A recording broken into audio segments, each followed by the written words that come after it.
Tonight we are speaking in depth about the $415 million bond package the city of Broken Arrow will hold an election for on April 7th.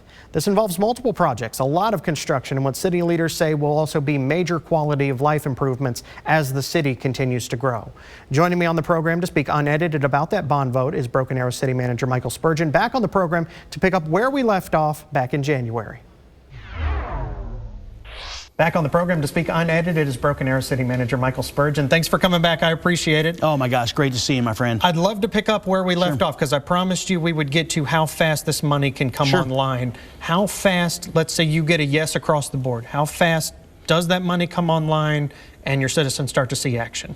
Well, actually, that's a two-part question. So in Propositions 1 through 7, the City Council is presenting the package as a no change in the tax rate, which means that it's a 10-year bond package. And so we'll have to go in and look each and every year to determine how much bonds we can sell each year, and that will determine the speed in which we do projects 1 through 7.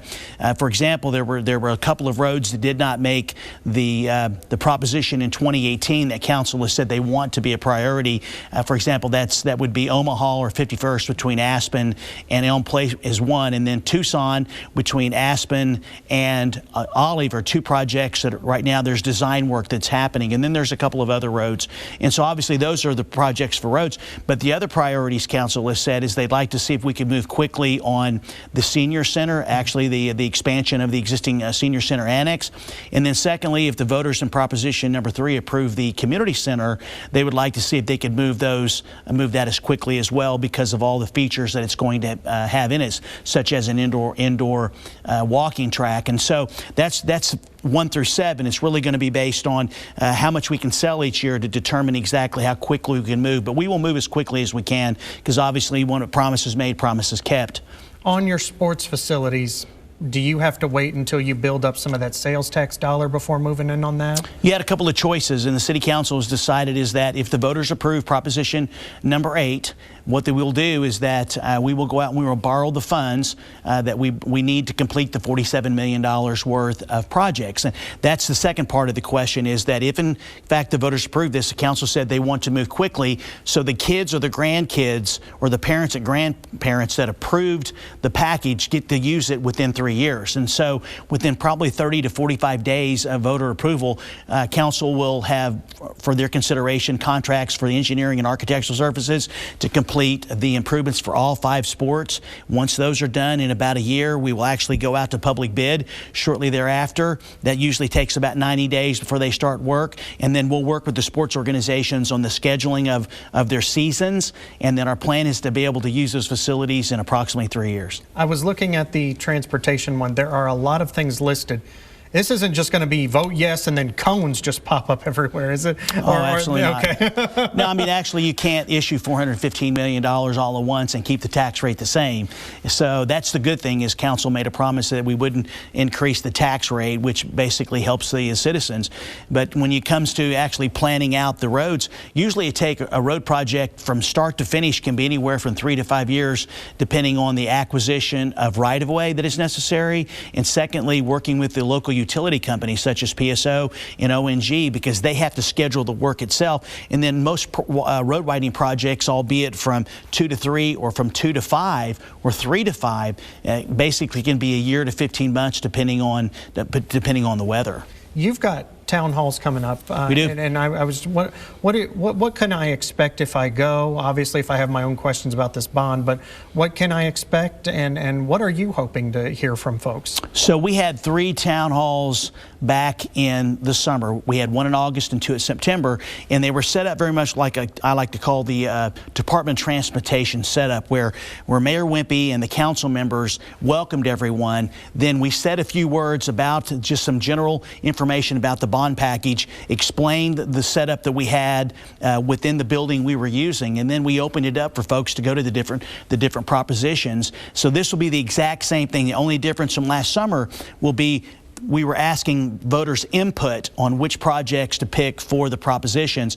This time, folks are going to be able to talk to the council, the mayor, myself, the leadership team, and all the user groups about the projects council chose. So if you're going to proposition number 1, you'll be able to talk to the engineering construction team about the 12 road widenings that are in there, or the 9 or 10 intersection upgrades, plus other improvements, street maintenance. If you go over to proposition number 4, which is city facilities, you'll be able to talk to, say, the folks at Arch 302, the Military History Center, the History Museum here in Broken Arrow, the Senior Center. We'll have everybody. Proposition number 7 is the library partnership. So you'll have officials from the Tulsa City County Library. So you'll be able to ask exactly how important these projects are to them and the benefits of actually voters when they have a good understanding, so when they go to the polls on April 7th, they'll feel well informed. How heavy is this push? Because you've got March is almost here. This vote is on the 7th. What is the outreach looking like as far as, am I going to get stuff in the mail? Am I going to see stuff on Facebook? All of it, I would imagine. Yes, yes, and yes. And I'm glad you had that question, because Aaron McCulloch, our communications director, has done an amazing job of essentially setting up a 51-day public education campaign. As a part of this, mainly starting March 1st through April 6th, you're going to see about 30 videos. And these videos are going to be laser focused on the different projects in some of the propositions, which actually can give you the visual some people need to understand what we could be looking at. So that's one thing. Secondly is that we'll continue to do social media. We'll continue to actually have our outreach at the various HOAs, our community organizations, civic groups, and as you just mentioned, is that around March 15th and between March 30th, I believe, every home in Broken Arrow is going to get a bond book. This is going to be a document that's going to give you all the information you need to know what's in each of the propositions. We did this in 2018. So when the folks get the bond book, they can look at it.